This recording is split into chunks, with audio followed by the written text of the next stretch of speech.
د هیلو وړانګه رادیويي ډرامه د ټولو د کامیابی او خوشحالۍ ملګری.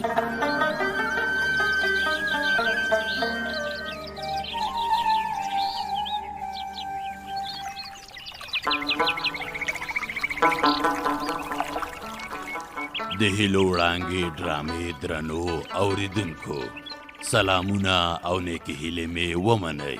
تاسو به په تیره برخه کې اوریدلې وي چې زما اوسیدونکي تل د ښه او روغ ژوند لپاره هڅې کوي. د دغو هڅو په لړ کې دا ځل یو شمېر ځوانان غواړي څو په خپله سیمه کې ورزش د خلکو ترمنځ عام کړي، څو واړه او زاړه روغ او ځواکمن واوسي، ځکه چې ورزش د روغ صحت ضمانت کوي. راشئ او د ډرامې نوې برخه واورئ. پوهیږي پلار جانا، په یوه هفته کې دننه زموږ فیسبوک ته چې د ورزش او صحت په نامه مو جوړ کړی، دومره د ملګرتوب غوښتنې راغلي دي، بیخي مې باور نه راځي چې خلک دومره له ورزش سره مینه ولري او ملاتړ یې وکړي. تاسو ځوانان یې او زړونه مو د هیلو او امیدونو نه ډک دي. د ټولنیزو شبکو کمال هم دا دی چې د یو کار یا فکر نه ټول ولس زر تر زره خبروي. یعنی کوم کار چې پخوا په میاشتو ورته تبلیغ کېده، اوس په یو ورځ کې پوره د یو کال تبلیغ ورته کیږي. وای نیت صاف، منزل آسان. زه مې په زوی باور لرم چې خپلو هیلو ته رسیږي انشاءالله. او چې دا به څوک وي؟ امیده زویه، دا پټلۍ زر واخله چې زه دروازې ته ورشمه. زه به یم او ته به دروازې ته ورځې؟ دا خو ممکنه نه ده. زه لاړم. د امید مورې، ته راشه دا وګوره. څه وګورم؟ زمونږ د کلي ورزشي فیسبوک. کوم دی؟ اوهو، دا خو مولوي صاحب هم دی. شیر زمان خان ګوره. اوه، دغه دی زوی نیم ورزش کوي. سنگین دا ګوره. آی دوی خو پوره کمالونه لري. څومره ښه. مورې، نسرین ترور ده. اوه، دا خو نسرین ترور ده. خدای دې خیر کی. هر کله چې دا راځي جنجال ځان سره راوړي. د مالکانو ډیره د جنجالونو د حل مرکز دی، خو خوشاله پدیم چې ثواب ډیر دی او په دې خوریو ارزي. راغله نسرین، ستړې مشي. نسرین خورې په خیر راغلی. خیر شي مالک صاحب، جنتی شي، خاده شي، شریفه. خیر اوسې. خدای دې خیر درکړي. ډیره ستړې سومانه ښکاري. دې خوا راشه کېنه دغلته. رښتیا وایې مالک صاحب، ته ودرېږه چې شریفې څنګ ته کښېنم ملګه. زر ځلې خو کېنه، ما ته خو ګرانه یې. دا چې خوا کې مې کېنې نو بیخي راته ګرانه یې. خی پس د دې نه چې هر چېرته دې وګورم څنګ ته به دې کېنم. ولې نه؟ د امید مورې، نسرین خور ته چای واچوه، ډوډۍ خو لا لرې ده. ولې نه؟ دغه د دستي. خدای دې اجر درکړي. خدای نو که کته نه اوسې، دا ولس به مې ژوندی پورته کې وباسي. بیا څه خبره شوې ده؟ چا ځورولې که څنګه؟ ملک صاحب، تا ته راغلم چې ته مې غم ونه خورې، نور څوک به مې غم نه خوري. خبره څه ده؟ ته خو یو وارې ما په اصله خبره پوکه. څه وایم ملک صاحب، د دې فرزانګه کې نرسه کې د لاسه 2 سپېږمو ته رسېدلې یم. مخکې خو یوازې به مې کلینیک کې کتله، هم د دې په خاطر هېڅ کلینیک ته نه تلم. اوس په خپل کور کې روغتون جوړ کړی دی او د مونږ او تاسو خویندې میندې په خپل سر معاینه کوي او زیږون ورته کوي. ته خدای مالک صاحب، تاسو ووایئ دې نه بل غټ غیر قانوني کار شته؟ نسرین خورې وګوره، زه یو ملک یم او دا کارونه زما د اجازې نه پرته څوک نشي کولی. هغه څو ورځې د مخه راغله او خپل قانوني اسناد او اجازه نامه یې راته وښودله. ما ورته په قانوني شکل مهره امضا کړل. نور نو درنه هیله کوم چې د خلکو نوم مه بدوه. وای ملک صاحب، هغه خو څه ډاکټر نه دی چې معاینه خانه یې خلاصه کړې ده؟ ګوره نسرین خورې، هغې دا ځای د پیچکارۍ، سیروم او پانسمان لپاره خلاص کړی او بس.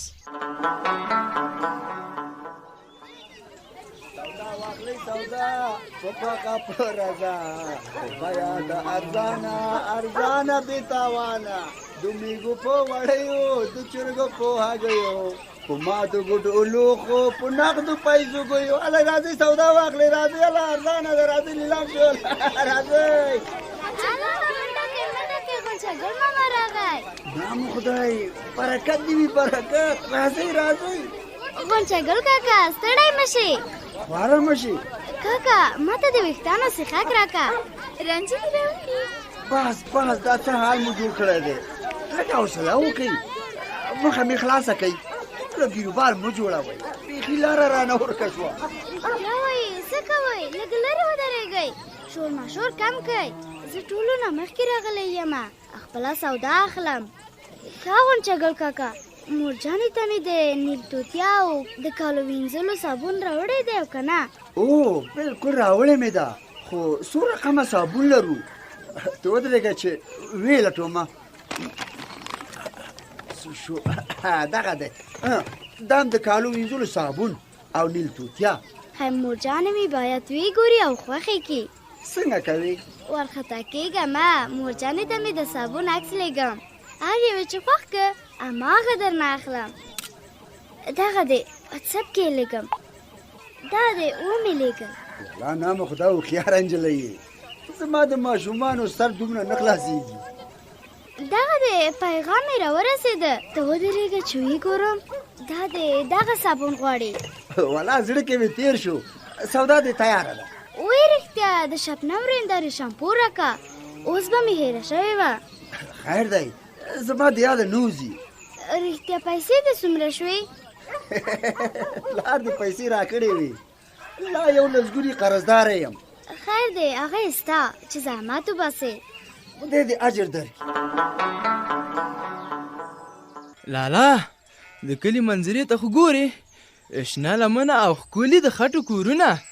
بالکل رښتیا دا ووایه چې د ماشومانو ورزش خپرونه چیرته ورسېده؟ زه خو دفتر کې مصروف یم. په جومات کې خبره هلته ورسېده چې مولوي صاحب او شیرزمان خان زموږ خبرې سره موافقه وکړه، یعنی د خیر سره لومړی قدم هم کېښود. اوس نو دویم قدم ته باید فکر وکړو او طرحه جوړه کړو. زما په نظر اوس د کمپیوټر، موبایل، نیټ او ټولنیزو شبکو دوران دی. کوم کار چې کوي هماغه وخت باید تبلیغ هم وکړي. آفرین اومې جانه، نو تا ماتمي خپل فکرونه کړي.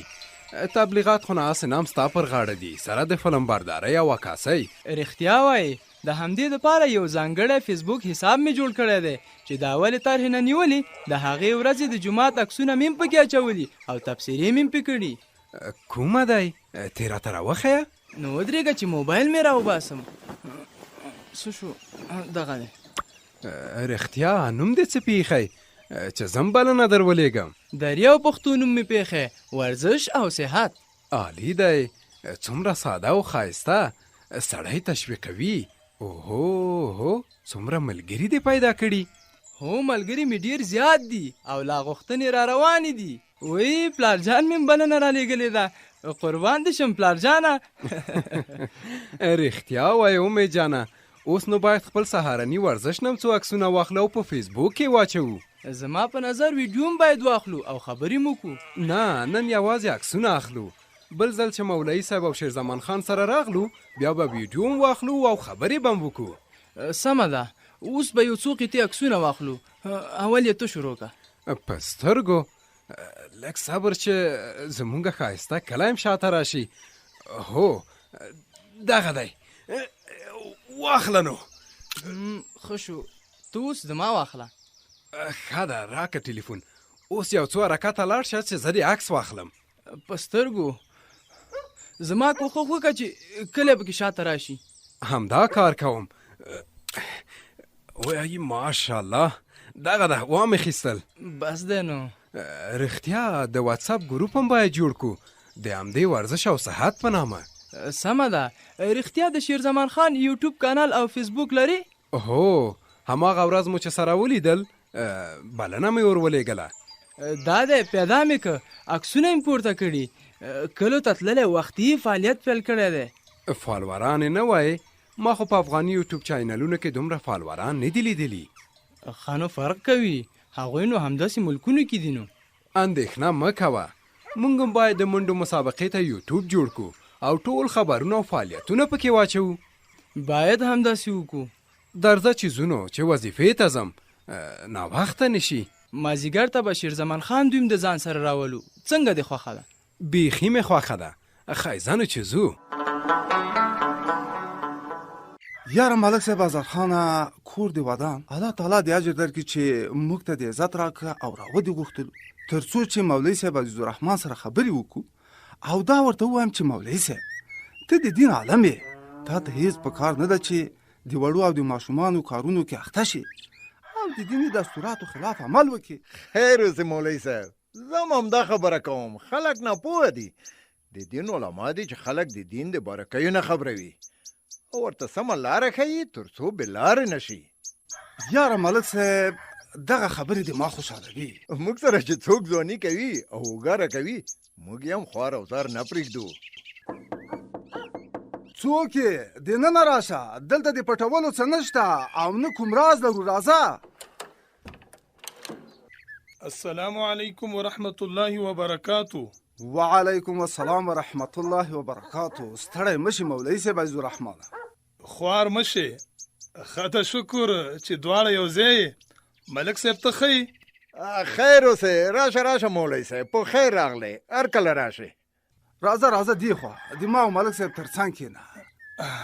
دغسې اوس ښه شوه. که وایې موږ هم لکه د تا شاګردانو غوندې فیسبوکي عکسونه واخلو او خپاره یې کړو. کور ودان بچی دې لوی ولا ستړی شوم. په کار ده چې د دواړو کلو ترمنځ یو د ګاډۍ کرښه جوړه کړو تر څو سړی دومره ستومانه نه شي. ونیسئ چې تاسو ته چای واچوم. ثواب یې ډېر زیات دی. مولوي صاحب د تاسو د خبرې په جواب کې ووایم چې څومره دوه کلي لرې اوسېږي هغومره ښه خبره ده. که نږدې شي جنجالونه هم ډېرېږي. په دري کې یو متل دی وایي چې دوري او دوستي. دغه دی ژوندی مثال د شیرزمان خان کوښښونه دي چې پوره مشکلات یې جوړ کړي دي. دا موږ ته د عبرت سبق دی. ته بیخي صحیح وایې ملک صاحب. او که نه همدا اوس د ما او د زوی ترمنځ مې خفګان جوړ شوی. دا ټول ستاسو له وجې نه. زه نه پوهېږم چې د تاسو کارونه دومره مهم دي چې د زوی او پلار رابطه خرابه کوي. توبه استغفر الله. مونږ هیڅ کله داسې نه غواړو، خو دا خبر هم ده چې د دوستانو ښه نظر هم ردولی نه شو. بلکل یې مه ردوئ، مګر تاسو خو په دې پسې چې خپل مشکلات هوار کړئ. بس شیرزمان خان مو چې په زړه یو پاک انسان دی د سرو زرو کان جوړ کړی دی او ګټې ترې اخلئ. زه نه پوهېږم چې تاسو څه فکرونه لرئ، خو دومره باید ووایم چې که موږ هم ستاسو په شان باور درلود نو هیڅ کله به هم د شیرزمان خان کارونو ته ښه نه وه کړې او هغو برنامو ته به هم هیڅ کله لاره نه واروله. همدا اوس وګورئ دا څه ورته وایي د ماشومانو منډه. تاسو نه ماشومان جوړ شوي. مولوي صاحب موږ درنه خلک یو، داسې کارونه موږ سره نه ښیي. نو هیله کوم چې کلی او زوی مې د دې لوبو نه لرې وساتئ. تاسو پوهېږئ او د تاسو منډې او غونډې. بېشکه موږ تاسو ته او د ملک خیلو کلي ولس ته په درنه سترګه ګورو.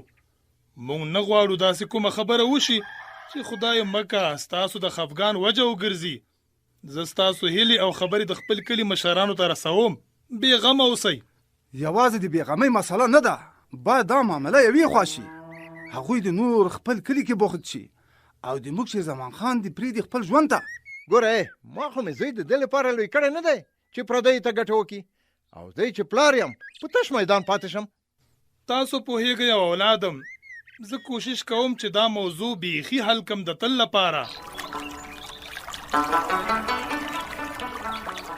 قدرمنو اوریدونکو، هیله ده چې د هیلو وړانګه ډرامه مو اوریدلې وي.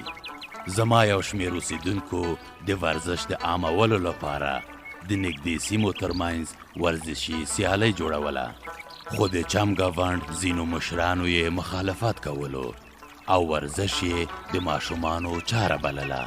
حقیقت دا دی چې ورزش او روغتیا ته توجه د غوره انسانانو کار دی. وایي روغ صحت روغ صورت نیمه پادشاهي ده. تر بیا مو په لوی خدای سپارم. د ځان او خپل کورنۍ روغتیا ته پام وکړئ.